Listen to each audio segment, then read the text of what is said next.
Hello students, आप सभी का हमारे यूट्यूब चैनल में हार्दिक स्वागत है। आज के इस वीडियो में बात करने वाले हैं थर्ड सेमेस्टर के आप लोगों के फॉर्म कब से स्टार्ट होने वाले हैं, क्या क्या आप लोगों को करना है, ठीक है, कैसे आप लोग तैयारी कर सकते हैं। इन सभी मुद्दों पर अपन बात करने वाले हैं, तो वीडियो आप लोग पूरा देखिएगा। और अगर आप लोग चैनल पर नए हैं तो चैनल को सब्सक्राइब, वीडियो को लाइक और बेल आइकन ज़रूर दबा लीजिएगा। देखो स्टूडेंट्स, आप लोगों के सामने यहाँ पर जो है अभी हाल फिलहाल सेकंड सेमेस्टर के जो है रिजल्ट आ चुके हैं। कुछ रिजल्ट अभी बाकी है और कुछ रिजल्ट जल्दी आ जाएंगे। तो आपके सामने 3 प्रॉब्लम थी, जिसमें से एक प्रॉब्लम का लगभग सॉल्यूशन यहाँ पर हो चुका है। थर्ड सेमेस्टर के रिजल्ट धीरे धीरे आने स्टार्ट हो गए हैं।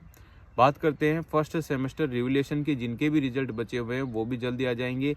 और रही कुछ ही बात सप्लीमेंट्री रिजल्ट की, तो वो भी जल्दी जारी हो जाएंगे। अब हम बात कर लेते हैं आप लोगों की जो तीसरी सबसे बड़ी प्रॉब्लम थी कि sir first semester second semester में अगर हमको 50% नंबर नहीं आते हैं तो क्या हम थर्ड सेमेस्टर का फॉर्म भर सकते हैं या नहीं भर सकते हैं। देखो, गाइडलाइन के हिसाब से अगर हम बात करें, कोटा यूनिवर्सिटी या यूनिवर्सिटी की जितनी भी गाइडलाइन है सेमेस्टर के हिसाब से, तो आप लोगों को फेल नहीं किया जाता है। फेल तो नहीं किया जाता है, पर आप लोगों के सामने ये प्रॉब्लम होगी जैसे आपने फर्स्ट सेमेस्टर एग्ज़ाम दिया, सेकेंड सेमेस्टर एग्ज़ाम दिया, दोनों के रिजल्ट आने के बाद आप लोगों के अगर 50% मार्क्स दोनों में मिलाकर नहीं आ रहे हैं तो आप लोग थर्ड सेमेस्टर का फॉर्म नहीं भर सकते हैं, अगर गाइडलाइन के हिसाब से हम बात करें तो। पर आपके सामने प्रॉब्लम ये भी है कि जैसे पहले सेमेस्टर लगते थे 2017, 18, 19, 20, 21, 22 तक, तो उन सभी में यही होता था और यही होता हुआ आ रहा है कि 2000 मतलब जो आपके थर्ड सेमेस्टर एग्ज़ाम है, एग्ज़ाम फॉर्म, उसी के साथ आपके जो फर्स्ट सेमेस्टर में ड्यू पेपर रह गए, यानी कि जिनमें आपके बैक आई है, वो उसी के साथ आपको भरने होते थे।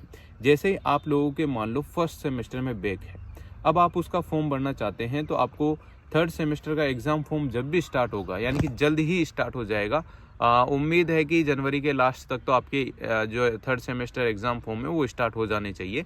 फिर देखो आगे की बात, जो भी अपडेट आएगा वो आपको बता देंगे। अब जैसे आप लोगों के ड्यू के पेपर होते हैं तो थर्ड सेमेस्टर का आप लोग जैसे ही फॉर्म भरेंगे तो उसी फॉर्म में आपके थर्ड सेमेस्टर के सब्जेक्ट ऊपर आएंगे, फिर जस्ट नीचे आपके जो है ड्यू पेपर के सब्जेक्ट आने वाले हैं। तो ड्यू पेपर ऑलरेडी टिक लगकर आ जाते हैं, अगर पहले के हिसाब से बता रहा हूँ मैं आपको। अब क्या नया चेंज आएगा वो अलग बात है, हालांकि चेंज अभी तक कुछ आया नहीं है। पर इन लोगों ने जो है गाइडलाइन के हिसाब से हम बात करें तो अगर आप एब्सेंट भी रह जाते हैं या आपके मान लो 50% मार्क्स फर्स्ट और सेकंड सेमेस्टर में नहीं बन पा रहे हैं, तो आप लोग थर्ड सेमेस्टर का एग्ज़ाम फॉर्म नहीं भर सकते हैं गाइडलाइन के हिसाब से।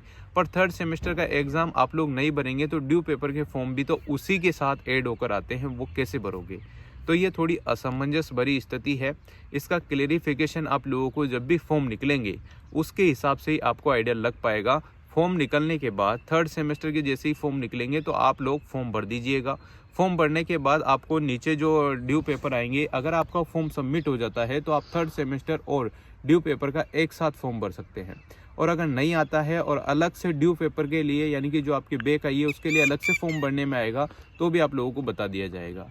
हालांकि थर्ड सेमेस्टर के साथ ही आप लोगों को फॉर्म भरना है, बस पेपर आपके जो है फर्स्ट सेमेस्टर के पहले हो सकते हैं, फिर थर्ड सेमेस्टर के हो सकते हैं। और हो सकता है आपके एक दिन फर्स्ट सेमेस्टर का पेपर हो, दूसरे दिन थर्ड सेमेस्टर का, इस टाइप से भी आप लोगों के पेपर हो सकते हैं। तो जो भी आगे जानकारी आएगी या जो भी सूचना आएगी वो हम आप लोगों को बता देंगे। आप लोग चैनल पर जुड़े रहिएगा और टेलीग्राम चैनल भी आप लोग ज्वाइन कर सकते हैं, ताकि जो भी अपडेट यहाँ नहीं दे पाता हो या जो भी पोस्ट यहाँ नहीं कर पाता हो यूट्यूब पर, तो वहाँ पर आ जाती है। तो आप लोग ज़रूर जुड़े। और आप लोगों को ये बता दूं, थर्ड सेमेस्टर की पढ़ाई आप लोगों को कैसे करनी है, ड्यू पेपर पास आउट आपको कैसे करने हैं, इस पर भी बात कर लेते हैं। सबसे पहले तो थर्ड सेमेस्टर के लिए आपके जैसे बीएड वाले स्टूडेंट हैं, एमएड वाले स्टूडेंट हैं, जो मार्केट में सीरीज अवेलेबल है वो आप लोग पढ़ सकते हैं। बीएससी वाले भी और बीए वाले भी जो है पुराने पेपर 5 साल के वो निकाल लेंगे, तो उसी से घुमा फिरा के क्वेश्चन आपको देखने को मिलते हैं। तो ज़रूर आप लोग जो है सीरीज़ पढ़े। अगर आपके पास नोट्स है, जैसे साइंस स्ट्रीम वाले जो स्टूडेंट हैं जिनके पास नोट्स हैं, तो वो नोट्स से भी पढ़ सकते हैं, है ना।